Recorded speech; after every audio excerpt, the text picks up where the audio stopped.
আসসালামু আলাইকুম। কেমন আছো তোমরা? অনেকদিন পর আবার উপস্থিত হয়েছি এসএসআর স্কুল আর কলেজের পক্ষ থেকে। আমি শামীম আক্তার। আজকের অনলাইন ক্লাসে সকলকে স্বাগত জানাচ্ছি।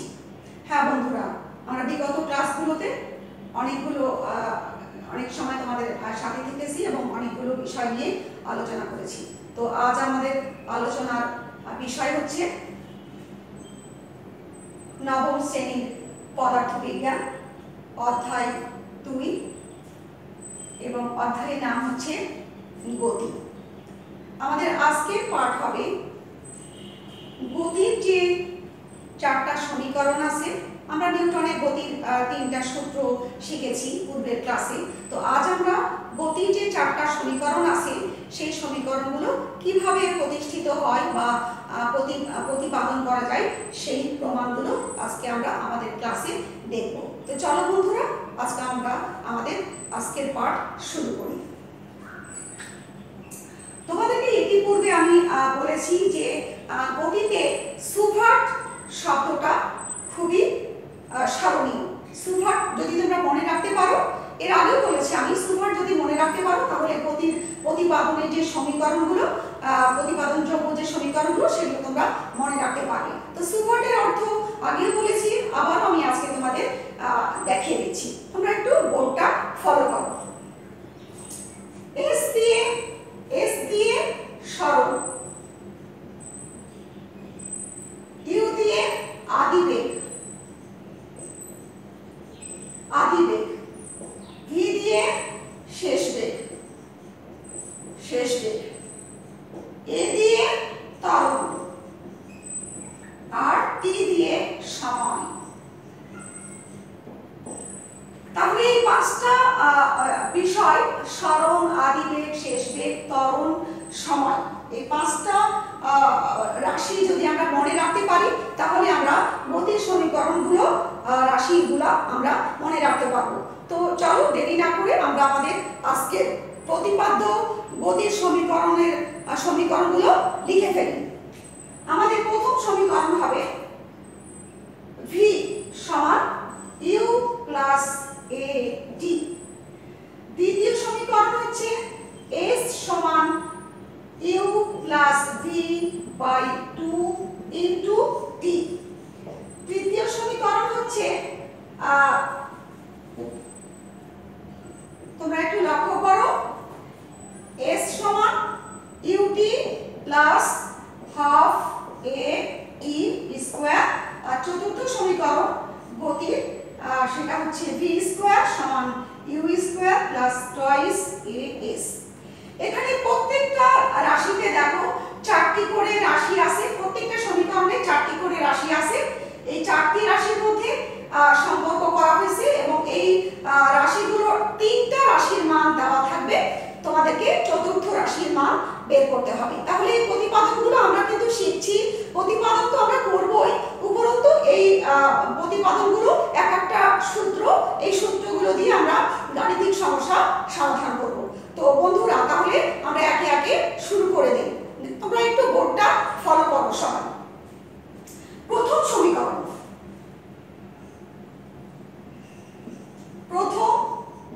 গতির প্রথম সমীকরণ।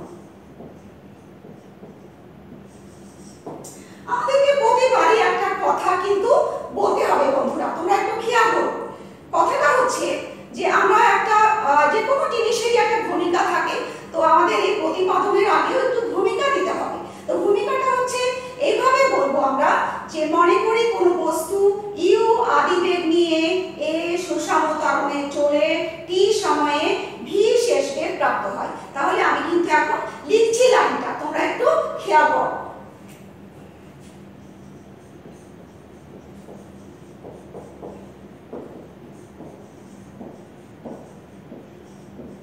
মনে করি কোনো বস্তু ইউ আদিবেগ নিয়ে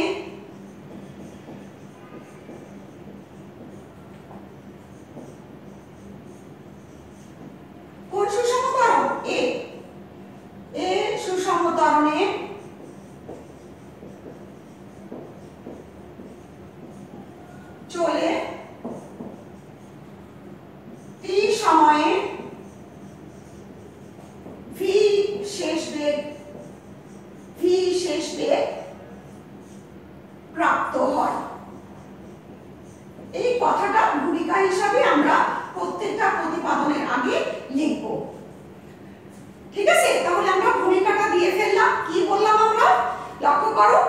যদি কোনো বস্তু ইউ আদিবেগ নিয়ে এ সুষম ত্বরণে চলে টি সময়ে ভি শেষ বেগ প্রাপ্ত হয়। আচ্ছা, আমরা একটা চিত্রাঙ্কন করতে পারি। দেখো, এটা হচ্ছে এ, এটা হচ্ছে বি বিন্দু। বস্তুটা ইউ আদিবেগ নিয়ে হচ্ছে টি সময় পরে এ ত্বরণ নিয়ে ভি শেষ বেগ প্রাপ্ত হলো। ঠিক আছে, এই হচ্ছে আমাদের রৈখিক একটা সিম্বল বা একটা নমুনা এই প্রতিপাদনের। তো এখন আমরা কি বুঝলাম তাহলে, যে টি সময়ে বস্তুর সরণ হয়, টি সময়ে বস্তুর বেগের পরিবর্তন, বস্তুর বেগের পরিবর্তন কত হবে বলতো? v minus u. ঠিক আছে, কারণ টি সময়ে সে ইউ থেকে ভি তে গেল, তাহলে বেগের পরিবর্তন হবে শেষ বেগ মাইনাস আদি বেগ সমান v মাইনাস ইউ। তাহলে একক সময় কত হবে? একক সময়ে বস্তুর বেগের পরিবর্তন সমান হচ্ছে v minus you by T. আচ্ছা, তাহলে আমরা কিন্তু ত্বরণের সংজ্ঞা জানি, তাই না? কি জানি বলতো? একক সময়ে বেগের পরিবর্তনকে কিন্তু ত্বরণ বলে। আর আমরা কিন্তু একক সময়ে বেগের পরিবর্তন, লক্ষ্য করো তোমরা, পেয়ে গেছি আমরা। ঠিক আছে, তাহলে কি আমরা এটাকে ত্বরণ বলতে পারি না? পারি। তাহলে এইটাই আমাদের ত্বরণ। ঠিক আছে, সুতরাং সংজ্ঞানুসারে আমরা তো ত্বরণের সংজ্ঞা জানি। সংজ্ঞানুসারে একক সময় বেগের পরিবর্তনই ত্বরণ। ত্বরণ এ, ত্বরণের প্রতীক হচ্ছে এ, সমান হচ্ছে v minus you by T. ঠিক আছে, আচ্ছা, এখন আমরা জাস্ট খালি আড়াআড়ি একটা গুণ দিব। দেখো, বা v মাইনাস ইউ সমান এটি, বা v সমান ইউ এই পাশে চলে গেলে মাইনাস চিহ্ন প্লাস চিহ্ন হয়ে গেল, ইউ প্লাস এ টি, সমীকরণ 1। এটা হচ্ছে আমাদের গতির প্রথম সমীকরণ। তাহলে তোমরা বুঝলে যে গতির প্রথম সমীকরণটা কিভাবে আসলো। ঠিক আছে, আমরা এখানে যা ভূমিকা দিলাম, তারপরে আমরা একটা চিত্র আঁকিয়েছি, তারপরে আমরা বোঝানোর চেষ্টা করলাম যে কি সময় কতটুকু বেগের পরিবর্তন হয়, এবং একক সময় বেগের পরিবর্তন আমরা নিয়ে নিলাম। আর সেখান থেকে আমরা ত্বরণের সংজ্ঞা অনুসারে একটা সম্পর্ক প্রতিষ্ঠা করে সেখান থেকে জাস্ট ক্যালকুলেশন করে আমরা চলে আসলাম যে শেষ বেগ সমান হচ্ছে আদি বেগ, শেষ বেগ সমান আদি বেগ প্লাস ত্বরণ ইনটু সময়। এই ছিল আমাদের প্রথম সমীকরণ। তো বন্ধুরা, ঠিক আছে, তাহলে তোমরা প্রথম সমীকরণটা প্রতিপাদন শিখলে। আমরা চলে যাচ্ছি আমাদের দ্বিতীয় সমীকরণে। তো আমরা এই লাইনটা বুঝবো না, আমরা এখান থেকে একটু মুছে দিচ্ছি, এবং পরবর্তী আমাদের যে প্রতিপাদন সেটা তোমরা একটু লক্ষ্য করো কিভাবে এই প্রতিপাদনটা আমরা নিয়ে আসবো। দেখো, এটা থাকবে। ঠিক আছে, এই ছবিটা থাকবে। আমরা আরেকটা কথা বলে নিব যে টি সময়ে ভি শেষ বেগ প্রাপ্ত হয়, এবং এই সময়ে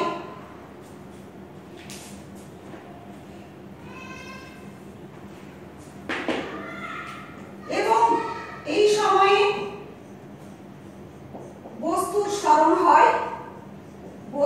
সরণ হয় এস। ঠিক আছে, এস। দেখো, আমরা কিন্তু সরণ বলে আরেকটা রাশি নিয়ে চলে আসছি। উপরের কথাটাই আমরা লিখলাম, শুধু লাস্টে একটু অ্যাড করলাম যে এই সময় বস্তুর সরণ হয় এস। এখন বস্তুর যদি সুষম ত্বরণে চলে, বস্তু সুষম ত্বরণে চললে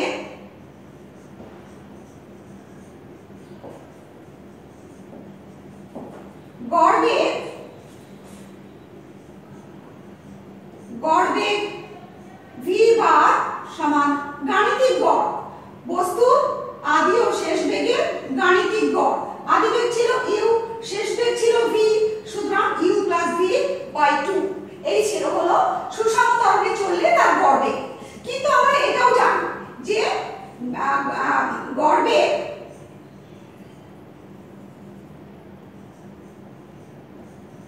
বেগ v বার সমান s বাই t, টোটাল দূরত্ব বাই টোটাল সময়।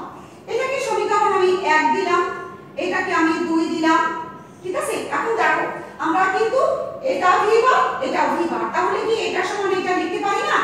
এইটা সমান এইটা আমরা লিখতে পারি। তো দেখো সুতরাং s বাই t সমান u প্লাস v বাই 2, ঠিক আছে, বা s সমান u প্লাস v বাই 2 আর ব্র্যাকেটে হচ্ছে বাইরে t। দেখো গতির দ্বিতীয় সমীকরণ কিন্তু চলে আসছে, এটাকে আমরা 3 দিলাম। দেখো তোমরা একটু বোর্ডটা লক্ষ্য করো, দেখো যে গতির দ্বিতীয় সমীকরণটা কিন্তু চলে আসছে। এই যে s সমান u plus v by 2 into t, s সমান u plus v by 2 into t, ঠিক আছে। তাহলে এখন আমাদের কিন্তু দ্বিতীয় সমীকরণটা চলে আসছে। এই দ্বিতীয় সমীকরণ থেকে আমরা কিন্তু তৃতীয় সমীকরণে যেতে পারবো। কিভাবে যেতে পারবো একটু লক্ষ্য করো, আর একটু কাজ বাকি আছে আমাদের।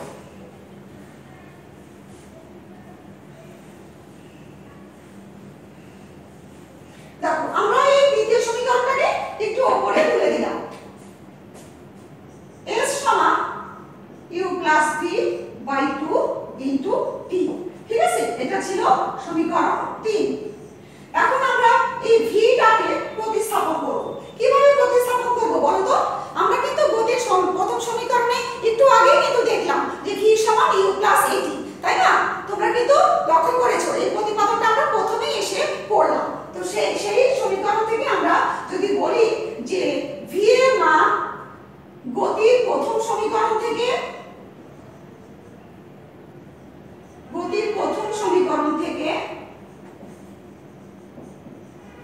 v এর মান কি ছিল?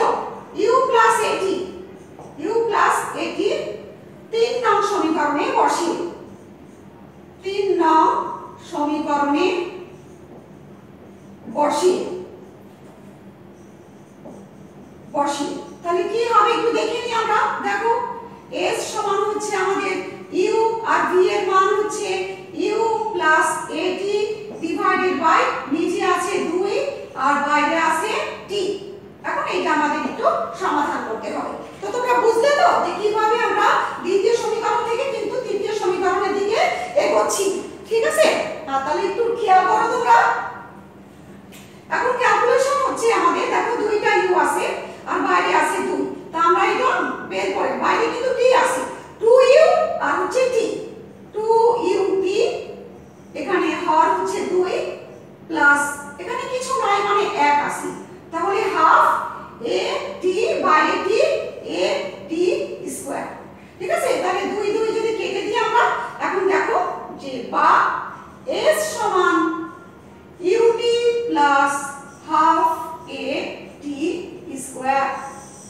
দেখো আমাদের তৃতীয় সমীকরণ কিন্তু চলে আসছে বন্ধুরা, দেখছো খুব সহজেই কিন্তু আমরা দ্বিতীয় সমীকরণ থেকে তৃতীয় সমীকরণ পর্যন্ত লিখে ফেলেছি। এখন আমরা চলে যাব আমাদের চতুর্থ সমীকরণে। তাহলে তোমরা বুঝলে যে আমাদের একটা কথা আমরা ভূমিকা দিয়ে শুরু করে কিন্তু আমরা একে একে প্রথম দ্বিতীয় তৃতীয় পর্যন্ত চলে গেছি, আর কিভাবে গেলাম সেটা তোমরা লক্ষ্য করেছো। এখন আমরা যাব চতুর্থ সমীকরণে। তো আমি একটু মুছে দিচ্ছি।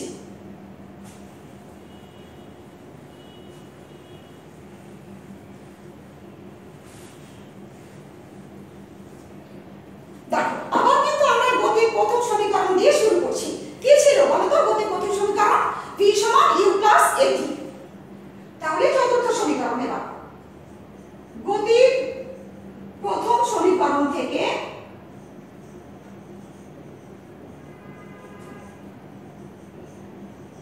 আমরা জানি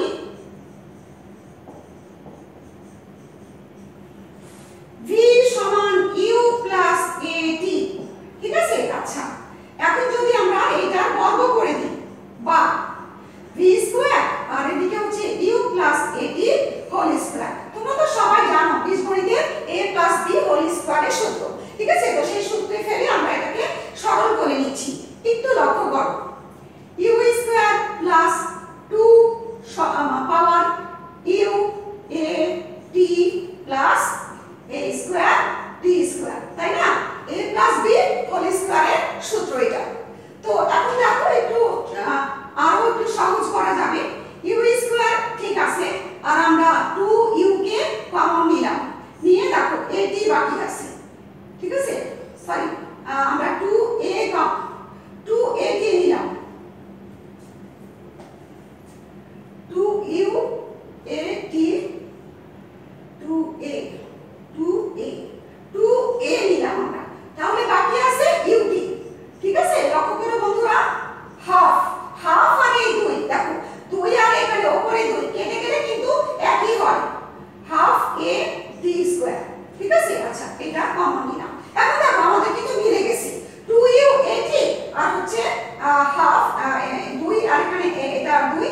2 আর নিচে হাফ কেটে গেলে a t square, a square আর t স্কয়ার। ঠিক আছে, এখন এইটুকুর মান কিন্তু আমাদের খুব পরিচিত।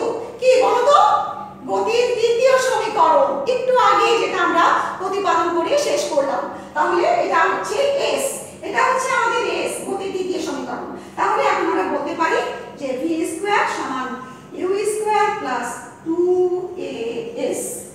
ঠিক আছে, এই at plus half at square, এটা যেহেতু আমাদের গতির তৃতীয় সমীকরণ, তাহলে ওই মানটার পরিবর্তে আমরা যদি s বসিয়ে দিই তাহলে আমরা বলতে পারি যে v স্কয়ার সমান u স্কয়ার প্লাস 2as।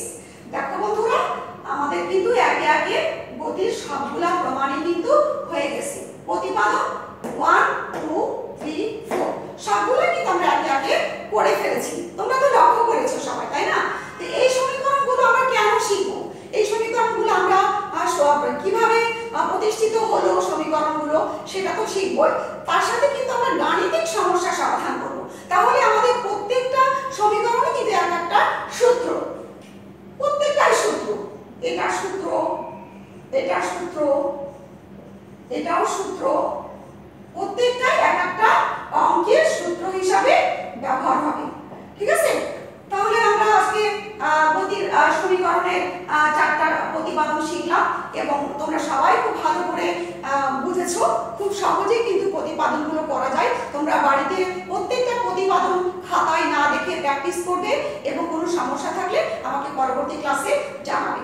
তো আজকে এতক্ষণ সাথে থাকার জন্য এবং আমাকে সহযোগিতা করার জন্য তোমাদের সবাইকে ধন্যবাদ। আগামী ক্লাসে আবার কোনো টপিক নিয়ে হাজির হব। এই পর্যন্ত সকলকে ধন্যবাদ জানিয়ে এবং সকলের সুস্বাস্থ্য কামনা করে আমি বিদায় নিচ্ছি। আসসালামু আলাইকুম।